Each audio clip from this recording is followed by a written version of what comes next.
Merci, Madame la Présidente. C'est ce matin un moment tout à fait historique puisque pour la première fois sur un continent, une assemblée parlementaire tente de rééquilibrer les rapports entre les GAFA et ceux qui les nourrissent, c'est-à-dire les créateurs et la presse. L'économie de la création, 530 milliards d'euros chaque année, 7,2 millions de personnes pour y travailler en Europe, est gravement menacée par l'injustice de ces rapports financiers.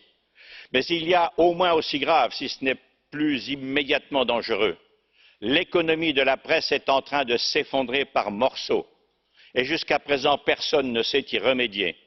La presse, chers collègues, la presse, Madame la Présidente, c'est la base de la démocratie.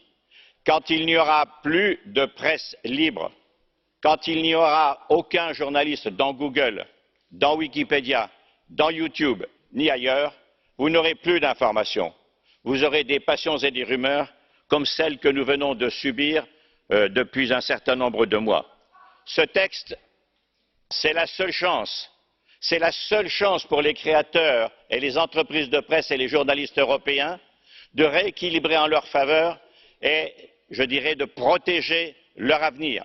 Et c'est pourquoi nous devons voter ce texte et le voter en bloc, refusant tous les amendements, prendre ce texte comme un tout, car ce n'est qu'un premier pas.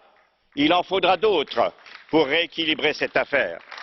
Alors, on nous parle de censure, on nous parle de filtrage, on nous parle de Wikipédia. Wikipédia est protégé dans le texte, il n'y a pas de censure, il n'y a pas de filtrage. Et pourquoi ces idées sont-elles parvenues jusque dans cet hémicycle?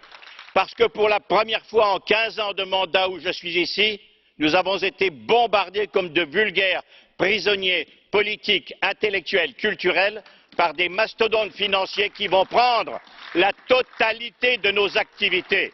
Il faut voter ce texte en bloc, sinon ce sera un Munich intellectuel qui aura de très graves conséquences sur l'avenir du continent européen. Merci.